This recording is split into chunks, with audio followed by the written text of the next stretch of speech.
Фирма Агритоп, добре позната у нас като специализирана компания в областта на животновъдството и предлагането на цялостни решения в оборудването на животновъдните стопанства, показа богата гама машини на пролетното изложение Bata Agro. Акцент на щанда на фирмата бе поставен върху челните товарачи Weidemann, представени с богата гама машини. Машините Weidemann са най-подходящи за животновъдството, тъй като са малки, компактни и много икономични и могат да преодолеят всякакви трудности в самите ферми, които най-вече са стари ферми в България. Рядко са новите, които присъстват и машините на Weidemann. На Bata 2016 година ние представяме цялата гама от машини на Weidemann от първа серия до пета серия, като най-малката машина е с 25 конски сили, а най-голямата е 125 конски сили.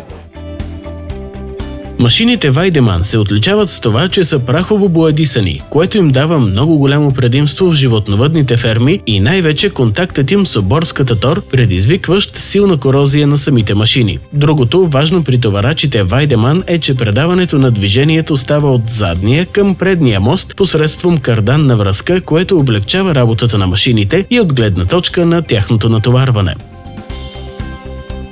По отношение на сервиза, Агритоп покрива цялата територия на Република България. Имаме обучени специалисти, които всяка година задължително преминават обучение в базата на самия производител на Weidemann. Поддържаме постоянно филтри и масла на склад, като искам да кажа, че основно това се сервизира по машините. Започнахме 2010 година да продаваме в България машините на Weidemann, като много от фермерите започнаха с едни от най-малките модели, около 25 до 35 конски сили, и в периода 2008-2013 минаха на малко по-големи варианти. Друг акцент на щанда на фирма Агритоп бе поставен върху машините на Joskin, цистерни за течен тор и ремаркета за сух тор. Основно акцентираме на така добре познатите машини в България Joskin, които са цистерни за течен тор и ремаркета за сух тор, като на Bata 2016 представяме едно ремаркет за транспорт на зърно.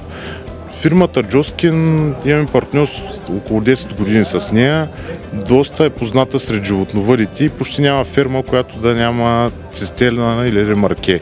Надяваме се в периода, който е от тази година до 2020 година, и акцентираме на зърнопроизводителите, тъй като Joskin притежава много добри решения за транспорт на зърно, претоварване от полето на камиони. Машините, които Joskin произвежда, са от висококачествени стомани, много са олекотени ремаркетата и позволяват транспорта на по-големи товари. На щанда на Агритоп бе отделено и специално място на фуражните кухни с марка Riela. Карл Хайнц Кнооп, управляващ собственик на фирма Riela, сподели пред екипа на Трактор БГ защо са важни фуражните кухни за фермата. Аз съм тук по покана на нашите приятели и партньори от фирма Агритоп. Смея да кажа, че те са номер 1 в България и ние работим сигурно и спокойно с тях. Номер 1 са и на пазара на фуражни кухни в България. Сега ще разкажа защо всеки фермер се нуждае от фуражна кухня. Собствената фуражна кухня е необходима, за да са здрави и силни животните, за да има успех във фермата, както при млечните животни, така и при отглеждането на прасета или птици. Господин Карл Хайнц Кнооп отбеляза още, че фуражните кухни могат да бъдат различни спрямо капацитета и потребностите на фермите, от възможно най-малък капацитет с ръчно управление до пълна автоматизация с прецизно дозиране, смилане и смесване на необходимите съставки. Другото им предимство е, че модулният принцип на оборудване, т.е. базовите фуражни модули, могат да бъдат постепенно надграждани. Повече информация за продуктите и услугите, предлагани от фирма Агритоп, може да получите в интернет на адрес agritop.bg или на телефон 02 971 26 20.